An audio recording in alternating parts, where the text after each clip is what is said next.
2016 की एक सर्द रात थी जब बिहार के नालंदा जिले में एक ऑटो रिक्शा गड्ढे में पलटा मिला। उसमें बैठी 3 सवारियों की मौके पर ही मौत हो गई थी। लेकिन हादसे के बाद जो सबसे अजीब बात सामने आई वो थी ड्राइवर की हालत। वो जिंदा था मगर कुछ बोल नहीं पा रहा था। बस लगातार एक ही दिशा में देखे जा रहा था, जैसे कोई खड़ा हो वहां, और फिर धीरे से बोला, मैंने उसे रास्ते में देखा था। वो सामने खड़ी थी पर जमीन पर उसके पैर नहीं थे। तब से उस सुनसान रास्ते पर हर साल कोई न कोई हादसा होता है। लोग कहते हैं रात को उस रास्ते से गुजरना मतलब मौत को दावत देना। आप सुन रहे हैं स्टोरी नाइट, जहां कहानियां नहीं, सच्चाई की परछाई आपके जहन में उतरती है। मैं हूं राहुल और आज की कहानी उस रास्ते की है जहां अंधेरा सिर्फ बाहर नहीं होता बल्कि भीतर तक उतर जाता है। क्या आपने कभी ऐसा रास्ता देखा है जहां हवा भी रुक रुक कर चलती हो? तो बताइए, आप कहां से सुन रहे हैं ये कहानी? तो चलिए अब ये कहानी सुनते हैं उसी की जुबानी, यानी उस आदमी से जिसने वो रास्ता देखा और दोबारा कभी नहीं लौटा। मेरा नाम संतोष यादव है। मैं 38 साल का हूं और नालंदा में प्राइवेट बस ड्राइवर हूं। ये बात 2019 की है। रात के करीब 1:30 बजे थे जब मैं पावापुरी से राजगीर की तरफ जा रहा था। बस खाली थी, सिर्फ मैं और क्लीनर थे। राजगीर पहुंचने का एक शॉर्टकट है, सिलाव रोड, लेकिन लोग कहते हैं कि वो रास्ता रात में नहीं लेना चाहिए। मुझे भी चेतावनी मिली थी, पर उस रात मौसम साफ था और मैं थका हुआ था। मैंने सोचा बस 15 मिनट की बात है। जैसे ही मैं उस रास्ते में घुसा, कुछ अजीब सा लगा। पेड़ बिल्कुल शांत खड़े थे, हवा नहीं थी और दूर दूर तक कोई इंसान या जानवर नहीं दिख रहा था। क्लीनर सो रहा था और मैं बस ड्राइव कर रहा था जब अचानक सामने कुछ दिखा। एक औरत खड़ी थी, सफेद साड़ी में। वो बिल्कुल सीधी खड़ी थी, लेकिन उसका चेहरा नहीं दिख रहा था। मैंने लाइट तेज की, पर उसके पैर जमीन से ऊपर थे। मैंने जब पहली बार उसे देखा तो लगा कोई सड़क पार कर रहा है, लेकिन जैसे ही हेडलाइट उसके पैरों तक पहुंची, मेरा सीना ठंडा पड़ गया। उसके पैर हवा में थे। वो जमीन से करीब 5 इंच ऊपर हवा में तैर रही थी। सफेद साड़ी पहने, सिर झुका हुआ, बाल चेहरे पर लटके हुए। क्लीनर की नींद उसी वक्त खुली। उसने डर के मारे मेरी तरफ देखा और फिर शीशे की तरफ। वो औरत अभी भी वहीं खड़ी थी, बिना हिले, बिना कोई हरकत किए। मैंने स्टीयरिंग कसकर पकड़ा और धीरे से बस को मोड़ना शुरू किया ताकि उसे बिना छुए निकल सकूं। पर जैसे ही बस ने हल्का मोड़ लिया, वो औरत भी बाईं तरफ आ गई। अब वो ठीक बीच सड़क पर खड़ी थी। मेरे माथे पर पसीना आने लगा। क्लीनर ने कांपती आवाज में कहा, भैया, ये इंसान नहीं है, यही है वो जिसके बारे में सब कहते हैं। मैंने जवाब नहीं दिया। मेरा हाथ हॉर्न पर गया। मैंने लंबा हॉर्न दिया और बिना कुछ सोचे सीधा बस उसी दिशा में चला दी। हम तेजी से उसके पास से निकल चुके थे, लेकिन कोई टक्कर नहीं हुई। पीछे देखा तो रास्ता खाली था, जैसे कोई था ही नहीं। क्लीनर मेरी ओर देखकर बोला, वो अब नहीं दिख रही, लेकिन इसका मतलब ये नहीं कि वो गई है। मैंने कुछ नहीं कहा, लेकिन मन में एक डर बैठ गया था। वो जो भी थी हमारे साथ बस में आ चुकी है। मैंने एक्सेलरेटर बढ़ाया। रास्ता लंबा था, पर हर मोड़ अब अजीब सा लगने लगा था।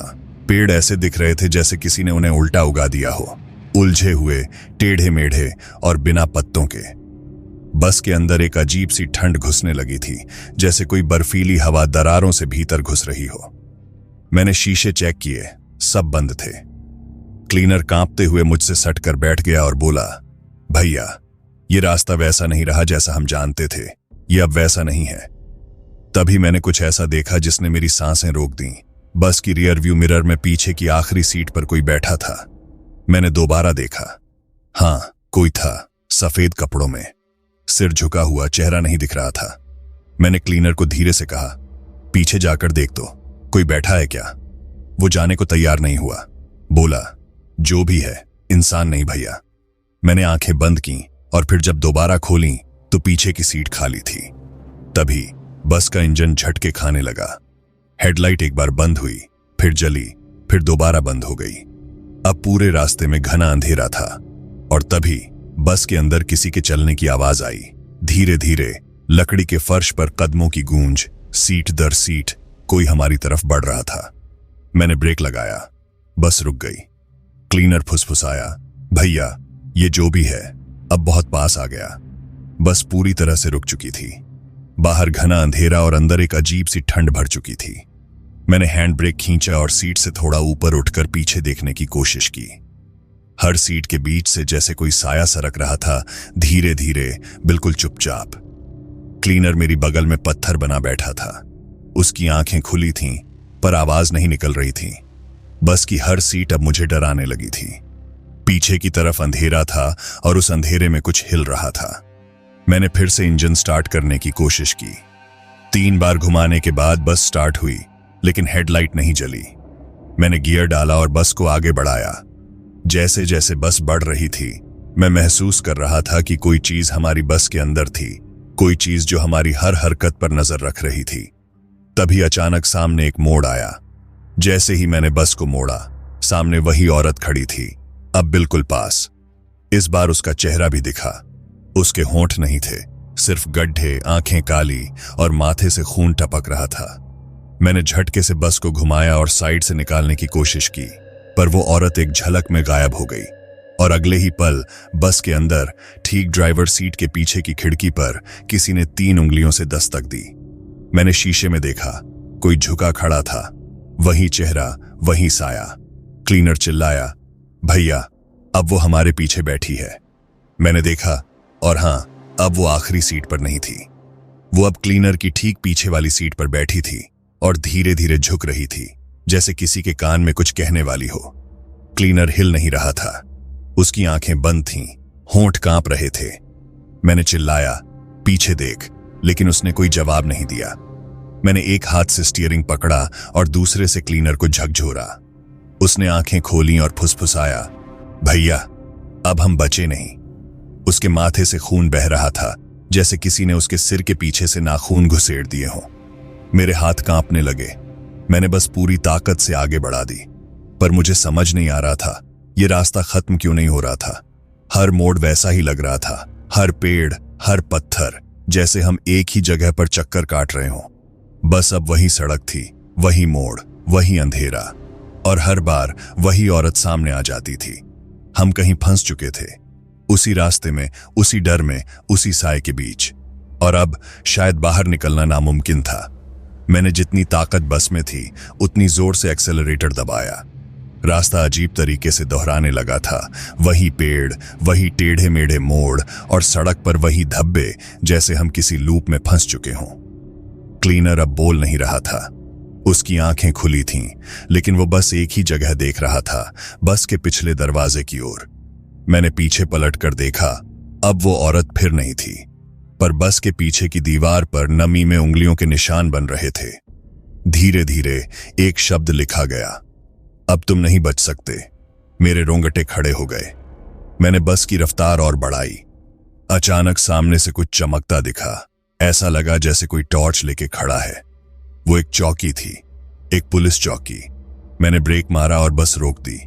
चौकी में बैठे 2 सिपाही भागते हुए आए और बोले, रुको, इसी रास्ते से तो हादसे होते हैं, इतनी रात को यहां कैसे आ गए? मैंने कांपती आवाज में कहा, हम रास्ता भटक गए, हमारी बस में कुछ है। वो दोनों सिपाही मेरी हालत देखकर समझ गए कि कुछ गड़बड़ है। एक सिपाही बस के अंदर गया और कुछ पल बाद चिल्लाकर बाहर आया, भाई, अंदर कोई नहीं है। मैंने हैरानी से कहा, कैसे नहीं है? मेरा क्लीनर पीछे बैठा है। वो बोला, नहीं साहब, बस में कोई नहीं है, एक भी आदमी नहीं। मैंने झट से अंदर जाकर देखा। बस पूरी खाली थी, क्लीनर गायब था। बस के अंदर घुसते ही मैं चिल्लाया, अरे कहां गया वो? यहीं तो था, अभी अभी तो यहीं बैठा था मेरे पास। पर पीछे की सारी सीटें खाली थीं, एकदम साफ, न खून, न कोई निशान, जैसे कोई था ही नहीं। मैंने सीटों के नीचे झांका, गेट के पास देखा, हर कोना टटोल डाला, पर क्लीनर जैसे हवा में घुल गया हो। चौकी में खड़ा जवान धीरे से बोला, इस रास्ते से जो गया वो कभी पूरा नहीं लौटा। दूसरे सिपाही ने कहा, कुछ दिन पहले भी एक बस आई थी उसी जगह से, उसमें भी ड्राइवर बचा था, बाकी सब गायब। मेरे पैरों से जमीन खिसक गई। मैंने कांपती आवाज में पूछा, फिर क्या हुआ उनके साथ? वो बोले, ड्राइवर आज भी अस्पताल में है, कुछ बोलता नहीं, बस हर रात खिड़की के बाहर देखकर चीखता है, वो आ गई, वो फिर आ गई। मैंने बस से उतरते हुए चारों ओर देखा। रात का वक्त था, लेकिन अब मुझे लगने लगा था कि मैं इस रास्ते को पहचान नहीं पा रहा। मैंने जेब से फोन निकाला। नेटवर्क नहीं था। लोकेशन चेक की, बस लिखा आया अननोन प्लेस। सिपाहियों ने मुझसे कहा, भाई तू यहीं रुक जा, सुबह तक सब ठीक हो जाता है। पर मुझे नहीं रहना था। मैंने कहा, नहीं, मैं निकलता हूं, मुझे उसे ढूंढना है, मेरा क्लीनर। उन्होंने मुझे बहुत समझाया, लेकिन मैं बस में बैठ गया और इंजन चालू किया। बस चल पड़ी। मैंने रियर व्यू मिरर देखा। पीछे की आखिरी सीट पर वही सफेद साया बैठा था। इस बार चेहरे पर मुस्कान थी और उसकी गोद में क्लीनर का सिर रखा था। मैंने आंखें झपकाईं, फिर दोबारा रियर व्यू मिरर देखा। अब वहां कुछ भी नहीं था, ना वो औरत, ना क्लीनर, ना कोई परछाई। पीछे की सीटें दोबारा खाली दिखने लगी थीं, मगर मेरे माथे से पसीना रुक नहीं रहा था। मैंने खुद को समझाया, शायद ये थकान है, नींद की कमी है, या फिर डर का वहम। पर डर कभी वहम नहीं होता। मैंने बस की स्पीड कम कर दी। हर मोड़ अब पहचाना हुआ लगने लगा था, पर कुछ बदला हुआ भी था। पेड़ अब ऐसे दिखने लगे जैसे किसी ने उन्हें उल्टा लटका दिया हो। सड़क पर कभी कभी पानी जैसा कुछ चमकता, लेकिन जैसे ही पास आता वो काला पड़ जाता। तभी बस की लाइट फिर से फड़फड़ाने लगी। एक झटका लगा और लाइट बंद। अब सामने कुछ नहीं दिख रहा था, बिल्कुल कुछ नहीं। बस की रफ्तार अपने आप कम हो गई और फिर धीरे से रुक गई। मैंने हैंड ब्रेक खींचा, लेकिन वो अपने आप नीचे गिर गया। दरवाजे लॉक हो गए। हॉर्न काम नहीं कर रहा था। मोबाइल की स्क्रीन ब्लैंक हो गई थी। मैंने चिल्लाकर कहा, कौन है? दिखता क्यों नहीं? क्या चाहिए तुझे? और तभी ड्राइविंग सीट के ठीक पास वाली खिड़की पर एक चेहरा उभरा। सफेद चेहरा, गड्ढेदार आंखें और गले से लटकती एक मोटी चोटी। वो कुछ कह नहीं रही थी, बस घूर रही थी। मैंने खिड़की की तरफ देखा तो वहां कुछ लिखा हुआ था। नमी में उंगली से लिखा गया, अब ये रास्ता तेरा है। मेरे हाथ पांव सुन्न हो गए। तभी बस के स्पीकर से खुद ब खुद आवाज आई, क्लीनर की आवाज, भैया बचना मत, अब ये रास्ता अब तेरे साथ ही रहेगा। मैं तो चला गया। मैंने एक झटके से दरवाजा खोला और नीचे कूद गया। पर बाहर पैर रखते ही महसूस हुआ, जमीन नहीं थी, सिर्फ कीचड़ था, ठंडा, गीला, और उसमें से अजीब सी बदबू आ रही थी। मैंने पीछे मुड़कर बस की ओर देखा और देखा कि बस अब सड़क पर नहीं थी। वो किसी पुराने खंडहर जैसी जगह में खड़ी थी। दीवारों पर वही लिखा हुआ था, जो एक बार आए वो कभी वापस नहीं जाते। मैं कीचड़ में फंसा खड़ा था। पैर जैसे जमीन में धंसते जा रहे थे। मैंने पूरी ताकत से खुद को खींचा और किसी तरह पास की टूटी दीवार पकड़कर बाहर निकला। चारों तरफ अजीब सी चुप्पी थी, न पत्तों की सरसराहट, न कोई जानवर, न हवा, बस एक गंध, सड़ी हुई मिट्टी और पुराने खून जैसी। मैंने मुड़कर देखा, वो बस अब भी वहीं खड़ी थी, लेकिन उसकी हालत बदल चुकी थी। वो वही बस नहीं थी। उस पर काई जमी हुई थी, खिड़कियां टूटी हुई थीं और टायर जमीन में आधे धंसे हुए, जैसे बरसों से वहां खड़ी हो।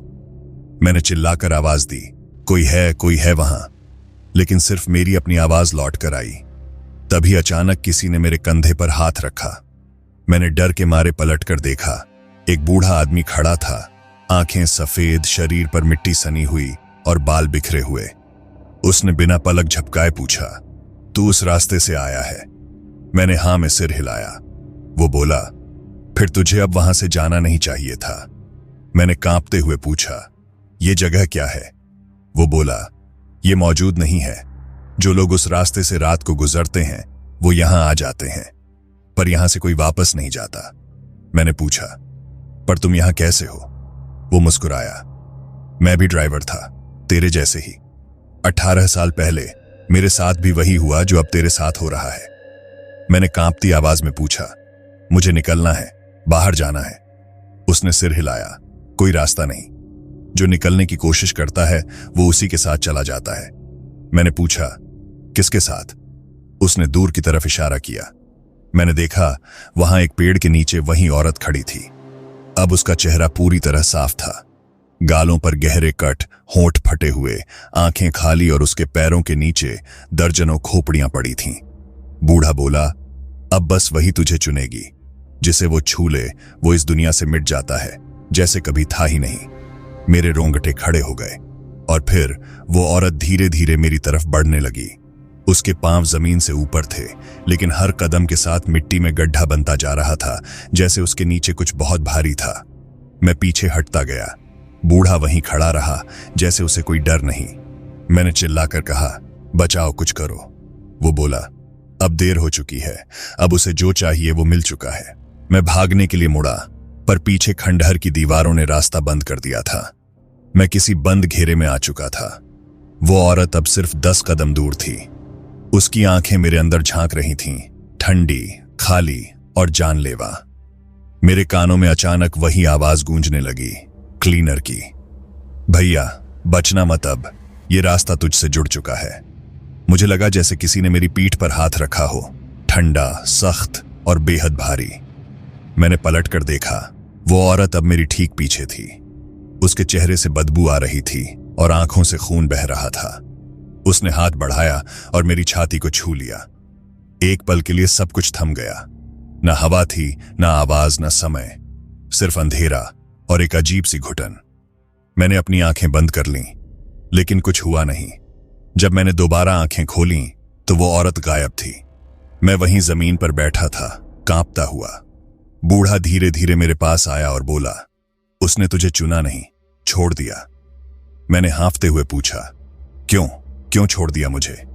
वो बोला, क्योंकि अब तू वही बन चुका है जो कभी मैं था। अब ये रास्ता तुझसे जुड़ गया है। मैं वहीं जमीन पर बैठा कांप रहा था, और वो बूढ़ा आदमी मेरी तरफ ऐसे देख रहा था जैसे उसे सब पता था। मैंने धीरे से पूछा, ये सब हो क्या रहा है? तुम कौन हो और ये औरत कौन है? बूढ़ा पास आकर जमीन पर बैठ गया। उसकी आवाज में थकान और डर दोनों थे। मैंने कहा ना, मैं भी ड्राइवर था। 18 साल पहले राजगीर से बिहार शरीफ जा रहा था। रात का टाइम था, बस खाली थी, जल्दी पहुंचने की जल्दी थी, और मैंने वही रास्ता चुना, सिलाव रोड। वहीं पहली बार वो दिखी थी, सफेद साड़ी, बिना चेहरा, और बस वहीं से सब कुछ बदल गया। मैंने पूछा, कौन थी वो?